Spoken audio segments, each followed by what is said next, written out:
thinking about what it takes to get into the zone.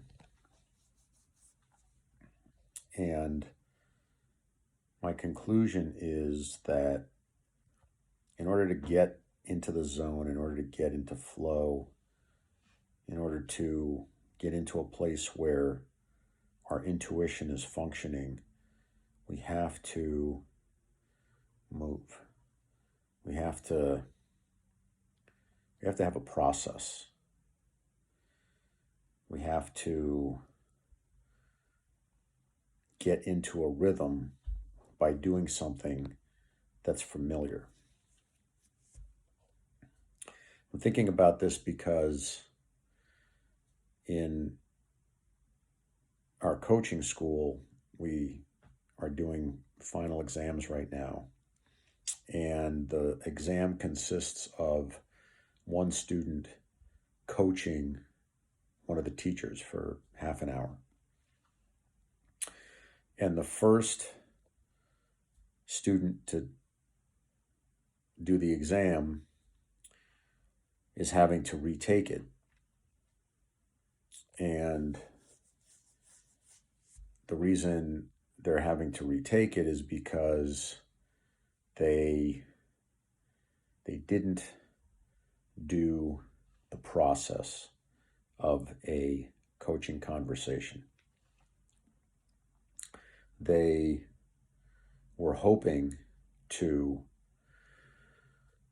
get into a state of flow simply by chance. And that's not how it works out. There is a way to get into flow, and it's very basic and it's kind of boring.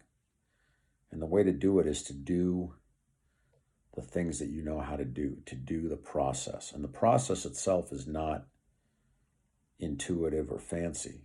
The process is very basic, but by doing the process and make yourself go through the steps, you start to get into a flow. This is like when people talk about inspiration striking, and then they go write music, or they write pages to a book, or they write jokes for a comedy routine. And the ones that become great at it, they don't wait for inspiration to strike. They work every day. They write jokes every day. They write music every day. They write pages towards a book every day, regardless how they feel. Sometimes they might feel terrible. Sometimes they might be sick. Doesn't matter. They make themselves sit down and write. And by doing that, they increase their chances of getting into flow. They might not get into flow every day. There might be days when it's absolutely terrible. But having those days when it's terrible, they earn the right to have the days when it flows. It took me a long time to understand this concept of consistency. I used to wait until inspiration struck, and that's when I would try to get a lot of work done. But the thing is, inspiration doesn't strike when you want it to. Inspiration strikes when it wants to.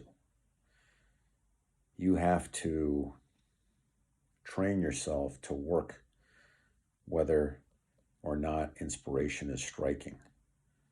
That's the beautiful piece of it.